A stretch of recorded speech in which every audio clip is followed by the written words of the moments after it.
मग लास्टला घराच्या साईडला जे माणसं राहत होते ते चांगले गोंधळ घालून घ्या तुम्ही माणसं बोलून. ते माणसं बोलून घेतले गावाकडून. त्याच्याकडे होते ते भावले बिवले ते देवाचं सगळं सामुग्री होते, ते लिंबू चांगले वगैरे होते, फक्त आपले पैसे द्यायचे होते त्याला. लिंबू वगैरे सगळं. लिंबू ते 150 ते 200 लिंबू आणले होते, एवढे बापरे. लिंब कापायचे होते अंगावर. मग ते आराधे आले असं घरात यायला आणि आईकडे चिरकायला चालू. ओरडायचे म्हणजे हा, जोरजोरात. ओरडायची ओरडायची असं हे करायची, तर आळस द्यायची, बाहेर जा म्हणायची ह्याला.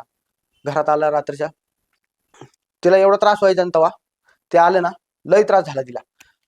मग गोंधळ घातला तिथं, घरला लिंब कापले पाठीहून असं डोक्याहून सगळीकडून लिंब कापतात ते कापले.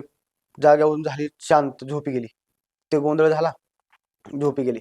मग ते समोरचा व्यक्ती आला होता ना, ते गोंधळ घालणारा, ते माणूस त्याच्या अंगात आलं ते सांगला ते माणूस हे असं असं. कुठला माणूस? हा व्हिडिओ पूर्ण पाहण्यासाठी बायोमध्ये लिंक दिलेली आहे, लिंकवर क्लिक करा आणि मिस्ट्री टॉक्स यूट्यूब चॅनलला जाऊन पूर्ण व्हिडिओ पहा.